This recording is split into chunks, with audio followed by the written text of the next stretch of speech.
নমস্কার, আমি সোমনাথ। নিউজ নোম্যান্সল্যান্ডে আপনাদের স্বাগত। প্রথমেই দেখে নেব এই মুহূর্তের শিরোনাম।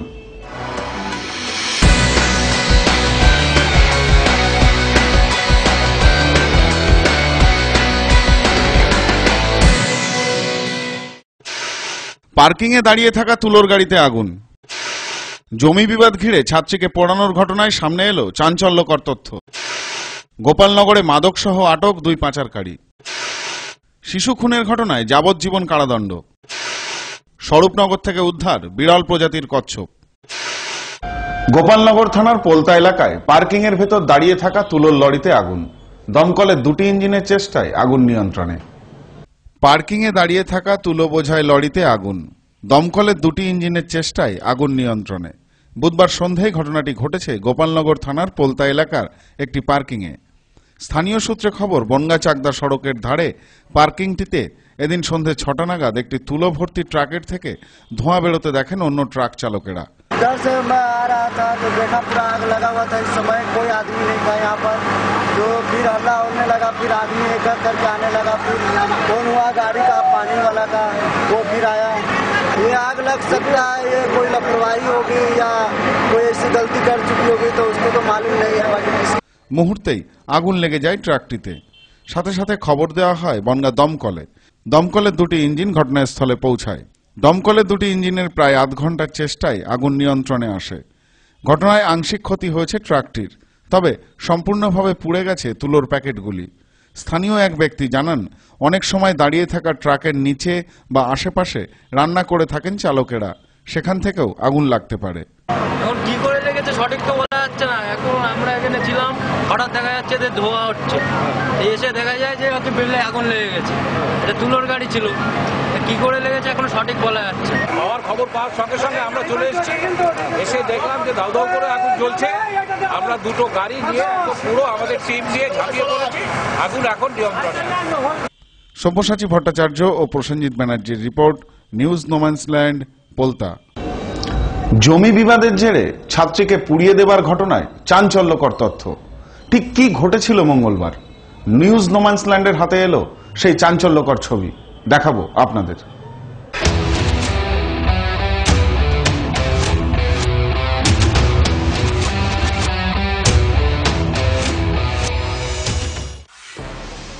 গত মঙ্গলবার জমি ভাগাভাগির কারণে সংঘর্ষের জেরে ছাত্রীকে জ্বলন্ত কাঠ দিয়ে পুড়িয়ে মারার যে অভিযোগ উঠেছিল, আমরা আপনাদের দেখিয়েছিলাম সে খবর। কিন্তু ঘটনার 24 ঘন্টার মধ্যেই আমাদের হাতে এসেছে সম্পূর্ণ অন্য ছবি।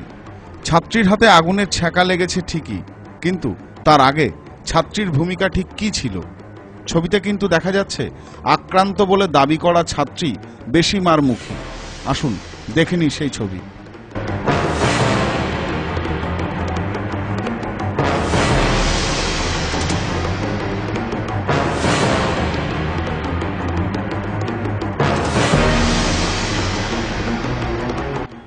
এই দুটো ছবিকে পাশাপাশি দেখালে পরিষ্কার বোঝা যাবে মারমুখী ছাত্রী এবং হাসপাতালে শুয়ে থাকা মহিলা একই ব্যক্তি। এখানে ছবিতে কিন্তু স্পষ্ট, শুধু অভিযোগকারী ছাত্রীই নয়, 2 গৃহবধূকে প্রকাশ্যে মারধর করছে অন্য যুবকেরাও। শুধু মারধর নয়, বাড়িঘর ভাঙচুরও করছে তারা। ছবিতে গোটা ঘটনা দেখে শিউরে উঠবেন আপনিও। মনে হবে যেন মধ্যযুগীয় বর্বরতা চলছে, আর যা দেখে আশ্চর্যজনকভাবে চুপ গোটা ভদ্র সমাজ। দেখুন কিভাবে 2জন মহিলাকে ঘিরে ধরে মারধর করছে কয়েকজন যুবক।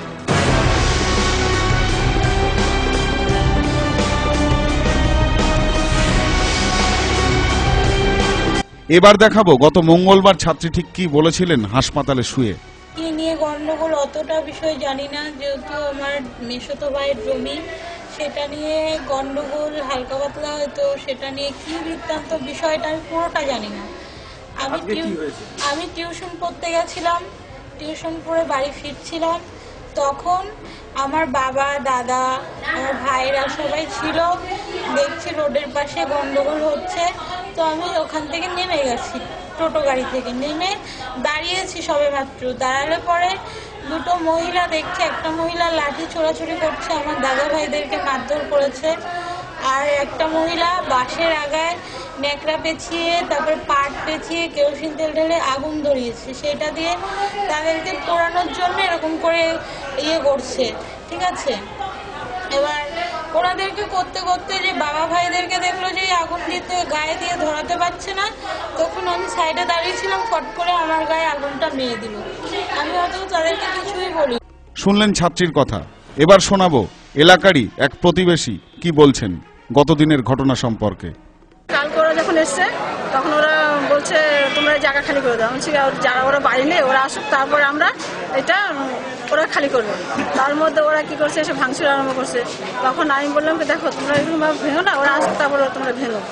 তখন ওরা কি করলো, সেই তাও ভাঙছে। ওরা এসেছিল ওই বুড়ো, কিরণ, রাতুল, আরো অনেক লোকজন নিয়ে এসছে, আমাদের নাম জানি না, ঠিক বাইরের থেকে ভাড়া করে নিয়ে এসছে ঢাকাপাড়ার সব ক্লাবের ছেলেমেয়ে। আসার পরে তখন ওরা এসে ঠেকাতে গেছে। ঠেকাতে যাওয়ার পরে ওরা সবাই দেখলো তো মারলো। ওই মারধর করার পরে তখন ওরা কে মারলো? ওই ক্লাবের ছেলেপেলেরা, ঢাকাপাড়ার লোকজন আর কি, ভাড়া করে যাদের নিয়ে এসছে। সুপ্রিয়া মল্লিক কি করছিল? ওরা এখানে মারামারি করার জন্য এসেছিল। ওরা যখন ব্যাটা ছিল সরে গেল, যে যখন ওরা লাস্টে কি করলো, অতগুলো ব্যাটা ছিল, 1-150 ব্যাটা ছিল, তখন ওরা আগুন নিয়ে তখন ওদের আগে একবার ই করছে, হ্যাঁ ঠেকাইছে। ঠেকানোর পরে তখন ওরা কি করলো, অনেকক্ষণ থাকার পরে ওরা আবার অটোতে করে এক অটো মেয়ে ছেলে নিয়ে আসলো। নিয়ে আসার পরে এই মারামারিটা হয়েছে। সুপ্রিয়া মল্লিককে ওরা ভাড়া করে নিয়ে এসেছিল, ক্লাবের লোকরা ভাড়া করে নিয়ে এসেছিল। এবার সুপ্রিয়া মল্লিক কিছু জানে না, তার না জেনে ওদের মারা শুরু করে। প্রথমে বৌদিকে, মিতা বৌদিকে আর সুমিত্রা বৌদিকে মারা শুরু করে। এবার মিতা বৌদিকে মানে পেটায়, খুব পেটানোর পরে এবার সুমিত্রা বৌদি আত্মরক্ষার জন্য আগুনটা নিয়ে আসে। আর আগুনটা নিয়ে আসে, ও সরে না সরে ওর নয় ভুলবশত আগুনটা লেগে যায়। লেগে গিয়ে হাতে একটু ছাকা লেগে যায়। ওরা খুব মারছিল, মানে মেয়েটা মারছিল, তার সঙ্গে সঙ্গে ওই রাতুল, তারপরে চেলা বলে একটা মানে নাম ডাক্তার, চেলা বলে একটা লোক, ও খুব মারছিল। এবার সেই বৌদিও সেই আত্মরক্ষার জন্য আগুনটা নিয়ে গেছে। ছাত্রী বলে দাবি করা, আক্রান্ত বলে দাবি করা মহিলা আদতে ওই এলাকারই নন। অভিযোগ স্থানীয়দের। দুটি পরিবারকে উচ্ছেদ করে দেবার জন্য রীতিমতো হামলা চালাতে এসেছিলেন তিনি, শোনা যাচ্ছে এমনও অভিযোগ। অপরদিকে মঙ্গলবারের ঘটনায় যুক্ত থাকার অপরাধে পুলিশ গ্রেপ্তার করেছে প্রকৃত আক্রান্ত দুই মহিলাকে। এদিন আদালতেও পাঠানো হয়েছে তাদের। আমরা সকলেই আইনের প্রতি শ্রদ্ধাশীল, সেই শ্রদ্ধা রেখেই বলছি, ঘটনার প্রকৃত সত্য কি উন্মোচিত হবে?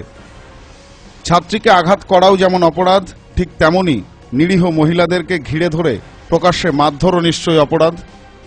পুলিশ কি পারবে দোষীদের গ্রেপ্তার করতে? সেদিকে নজর থাকবে আমাদেরও।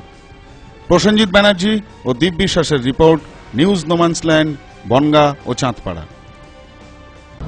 নিষিদ্ধ মাদক পাচারের অভিযোগে গোপালনগর থানা এলাকা থেকে গ্রেপ্তার দুই দুষ্কৃতী। ধৃতদের এদিন তোলা হয় বারাসত আদালতে। কোডেন মিক্সচার, রিভলভার এবং দুটি ভোজালি সহ গ্রেপ্তার 6 দুষ্কৃতী। মঙ্গলবার রাতে গোপন সূত্রে খবর পেয়ে গোপালনগর থানার পুলিশ গোপালনগর থানার অন্তর্গত টালিখোলা এলাকা থেকে গ্রেপ্তার করে রাকেশ মণ্ডল ও আলিফ অধিকারী নামে দুই মাদক পাচারকারীকে। ধৃতদের কাছ থেকে উদ্ধার হয় 5 লিটারের কোডেন মিক্সচার নামে এক প্রকার মাদক। ধৃতদের বুধবার বারাসত আদালতে তোলা হয়। এর পাশাপাশি বুধবার ভোরে বসিরহাট থানার অন্তর্গত জোড়াপুকুর ধার এলাকা থেকে বছর 22-এর ভাস্কর সাধুকা ও বছর 21-এর সমীর বসু সহ এলাকার 4 কুখ্যাত দুষ্কৃতীকে একটি রিভলভার ও দুটি ভোজালি সহ গ্রেপ্তার করে বসিরহাট থানার পুলিশ। আগে থেকেই এদের বিরুদ্ধে এলাকায় চুরি, ছিনতাই ছাড়াও চোরাই সোনা কেনাবেচারও অভিযোগ ছিল। এদের বাকি সঙ্গীদের খোঁজেও তল্লাশি শুরু করেছে বসিরহাট থানার পুলিশ। ধৃতদের বুধবার বসিরহাট মহকুমা আদালতে তোলা হয়। Bureau report, news no man's land. 4.5 বছরের শিশুকে গলায় ফাঁস দিয়ে খুনের ঘটনায় অবশেষে সাজা দিল বসিরহাট আদালত। খুশি মৃতের পরিবার। 4.5 বছরের শিশুকে খুনের অভিযোগে যাবজ্জীবন কারাদণ্ডের নির্দেশ দিল বসিরহাট মহকুমা আদালত। বুধবার গলায় ফাঁস দিয়ে খুনের অভিযোগে দোষী সাব্যস্ত হন হারোয়ার বাসিন্দা খোদাবক্স আলী।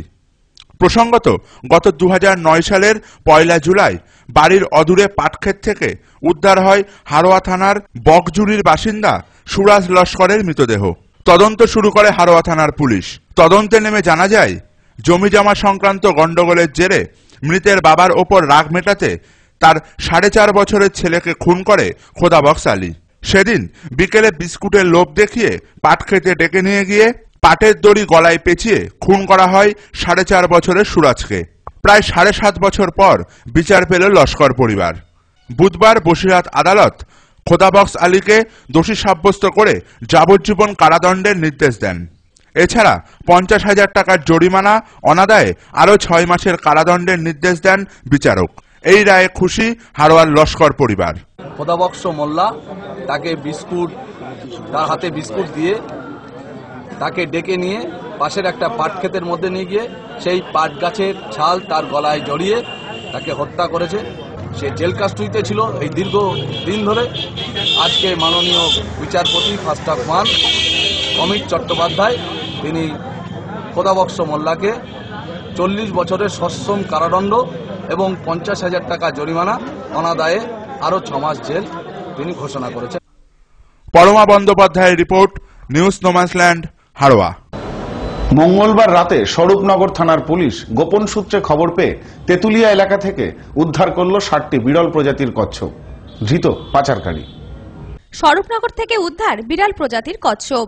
বেশ কয়েকদিন ধরে স্বরূপনগর থানার পুলিশের কাছে খবর ছিল স্বরূপনগর থানার অন্তর্গত তেতুলিয়া এলাকা থেকে বিভিন্ন পরিযায়ী পাখি ও বিরল প্রজাতির কচ্ছপ পাচার হচ্ছে। খবর পাওয়ার পর থেকেই সক্রিয় ছিল স্বরূপনগর থানার পুলিশ বাহিনী। গোপন সূত্রে খবর পেয়ে বুধবার সকালে স্বরূপনগর থানার পুলিশ এক বিশেষ অভিযান চালায় তেতুলিয়া এলাকাতে। সেখান থেকে উদ্ধার হয় প্রায় 60টি বিরল প্রজাতির কচ্ছপ। পাশাপাশি স্বরূপনগর থানার পুলিশ আটক করে চন্দ্রকান্ত মণ্ডল নামে এক পাচারকারীকে। পুলিশ সূত্রে খবর, ধৃত জেরায় স্বীকার করেছে শীত পড়তে কচ্ছপের চাহিদা বেড়েছে, তাই ওই বিরল প্রজাতির কচ্ছপ বিক্রি করে সে লাভবান হতে চেয়েছিল। এরপর স্বরূপনগর থানার পুলিশ বন দপ্তরে খবর দেয়। বন দপ্তরের কর্মীরা এসে ওই বিরল প্রজাতির কচ্ছপগুলো উদ্ধার করে। পরমা বন্দ্যোপাধ্যায়ের রিপোর্ট, নিউজ নোম্যান্সল্যান্ড, স্বরূপনগর। সংবাদ এখনকার মতো এই পর্যন্তই। দেখতে থাকুন, সঙ্গে থাকুন নিউজ নোম্যান্সল্যান্ড, স্বচ্ছতার দর্পণ।